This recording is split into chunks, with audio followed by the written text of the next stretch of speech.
こ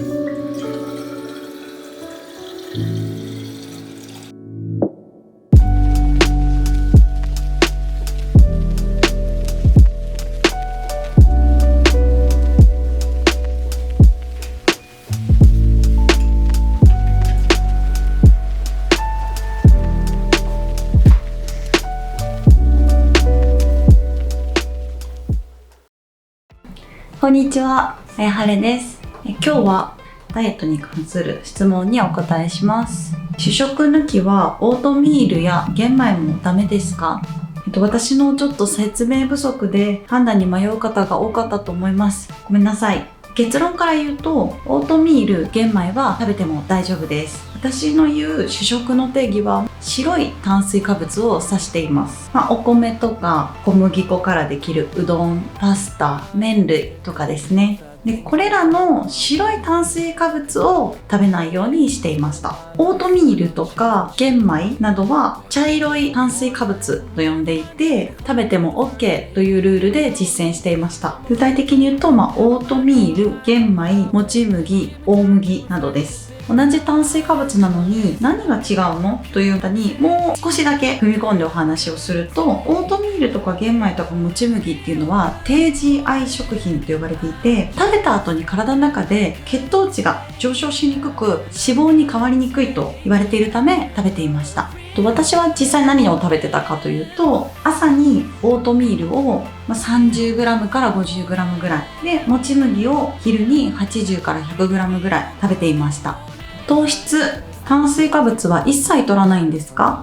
完全に断ってはいません。あくまで白い炭水化物であるご飯と小麦粉を断っていたという状態です。なので、野菜に含まれる炭水化物だったり、オートミールとかもち麦から炭水化物を摂取していました。で、調味料で言うと、よくみりん、あとは蜂蜜を使っています。結構糖質制限すると代謝が落ちるとか髪の毛が抜けるとか、糖質を抑えた後にまた糖質を食べたら今度はもっと太りやすくなるんじゃないかというような心配をするようなご質問をいただきました。私はこういう症状が起こりませんでした。ただこれだけは本当に人それぞれ、体は違うので、私に症状がなかったと言って安心できる情報ではないです。心配な方は極端に制限せずにちょっとゆるーく始めてみるとおすすめします。おかずで気をつけていたことはありますか？2つあります。1つ目はキノコを積極的に摂るようにしました。2つ目は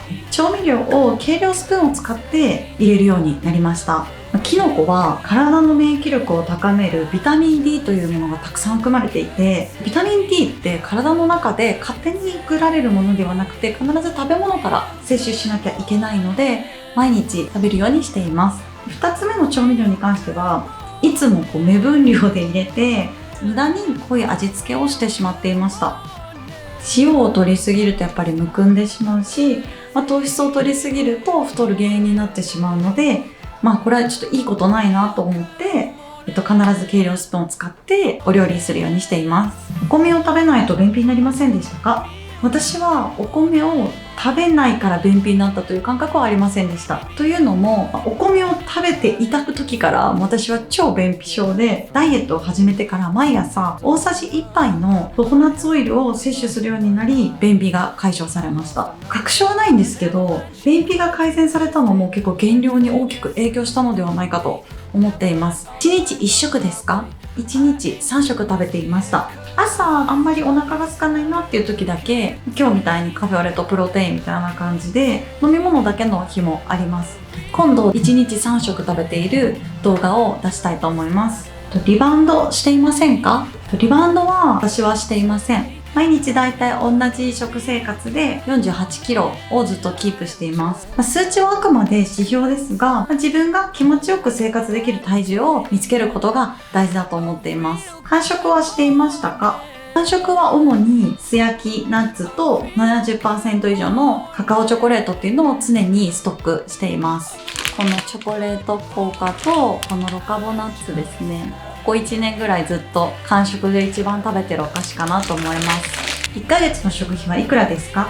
私は週に1回お買い物に行くのですが、だいたい夫婦2人で6000円ぐらいなので、月に2万4000円ぐらいです。なので1人だったら月1万2000円ぐらいになるかなと思います。フライパンは何を使っていますか？アイリスオーヤマのダイヤモンドコートフライパン3点セットというやつです。この小さいフライパンだけ私が好きでよく使っていたせいで、もうだいぶボロボロになっちゃってるので、この小さいフライパンだけ買い替えるか、もう丸々セットで買い替えるかちょっと迷っています。ピーマンのお汁をなぜ切るのですか？最近いただいたコメントの私のお気に入りなんですが、教えてくださった視聴者さん本当にありがとうございます。ピーマンのお尻はまず切らなくていいです。で、私頭とお尻を切ってたんですけど、まず真ん中真っ二つに切って種を手で取ってあげれば、もうあとは全部食べれるんですね。なので皆さんは真っ二つに切って種を外して、できるだけたくさん食べるようにしてください。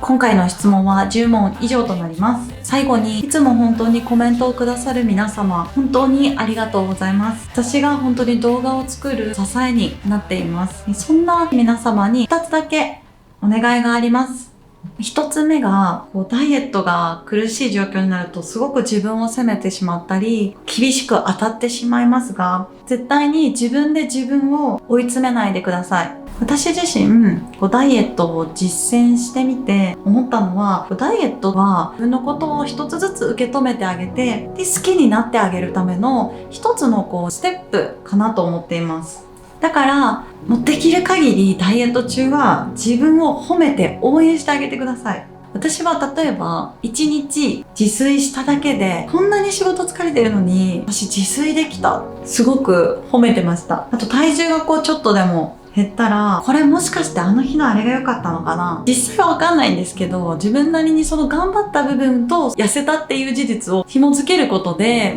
自信にもなりますし、自分の痩せる独自のルールっていうのがどんどん積み上がっていくなと思いました。自分でもし自分を褒めるのが苦手な人、私も1年前までそうだったんですけど、ぜひ頑張ったらコメントをください。私があなたの代わりに全力で褒めます。2つ目に、今後もこんな動画見たいとかリクエストがあれば、ぜひコメントで教えていただければ、どんどん動画にしていきたいと思っています。今リクエストいただいているのは、朝昼晩の今の1日の食事、お魚レシピ、あとはモチベーションが上がる動画っていうのも見たいですと言ってくださっているので、どんどん更新していきたいと思いますので、皆さんも何かあればコメントください。